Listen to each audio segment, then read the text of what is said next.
Miliona të rritur mund të duhet të fillojnë më herët trajtimin për kolesterolin e lartë sipas udhëzimeve të reja mjekësore, që po ndryshojnë mënyrën se si vlerësohet rreziku për sëmundjet e zemrës.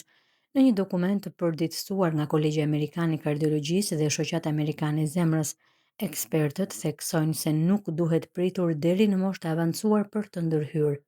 Për herë të parë fokusi zhvendoset nga rreziku klasik 10 vjeçar drejt një perspektive shumë më të gjatë, rrezikut 30 vjeçar. Kjo do të thotë se edhe persona në të 30-ta, të cilët deri më tani konsideroheshin me rrezik të ulët në afat të shkurtër, mund të rezultojnë me rrezik të lartë nëse analizohen në një horizont më të gjatë kohor. Vetëm në Shtetet e Bashkuara, rreth 65 deri në 70 milion njerëz janë në grup moshën 30 deri në 44 vjeç. Edhe nëse një pjesë e vogël e tyre ka nivele të larta të kolesterolit, kjo përkthehet në miliona individ që potencialisht mund të përfitojnë nga trajtimi i hershëm. Por kjo nuk është vetëm një çështje e Amerikës. Edhe në Shqipëri, sëmundjet kardiovaskulare mbeten shkaku kryesor i vdekjeve. Sipas të dhënave nga Instituti i Shëndetit Publik dhe organizatat ndërkombëtare si OBSH, mbi 55 deri në 60% të vdekjeve në vend lidhen me sëmundjet e zemrës dhe enëve të gjakut. Ndërkohë faktorët e rrezikut janë të përhapur. Një pjesë e konsiderueshme e popullsisë ka kolesterol të lartë, tension të lartë apo mbi peshë, shpesh të pa diagnostikuara në faza të hershme. Studimet të shëndetit publik tregojnë se rreth 1 në 3 të rritur në Shqipëri ka nivele të larta të kolesterolit, ndërsa shumë prej tyre nuk janë në trajtim. Kjo e bën edhe më të rëndësishëm mesazhin e udhëzimeve të reja. Ndërhyrja duhet të nisë më herët.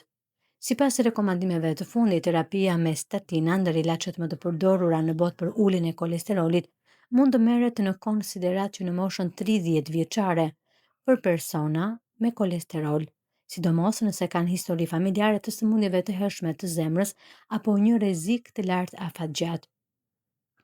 Statinat veprojnë duke ulur nivelin e kolesterolit në gjak, duke parandaluar grumbullimin e tij në arteria.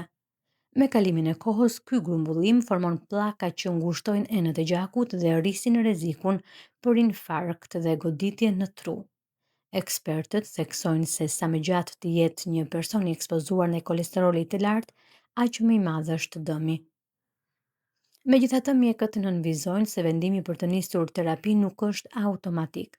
Ai merret rast pas rasti, duke marrë parasysh faktorë si historia familjare, mënyra e jetesës dhe gjendja e përgjithshme shëndetësore. Në fakt, baza mbetet e njëjtë: ushqimi i shëndetshëm, aktiviteti fizik, kontrolli i peshës dhe shmangja e duhanit. Ekspertët theksojnë se përfshirja e rrezikut 30 vjeçar mund të identifikojë më herët persona që deri më tani nuk konsideroheshin të rrezikuar, duke hapur rrugën për parandalim më efektiv. Mesazhi është i qartë: sëmundjet e zemrës nuk shfaqen papritur. Ato ndërtohen me kalimin e viteve dhe sa më herët të ndërhyhet, aq më shumë jetë mund të shpëtohen.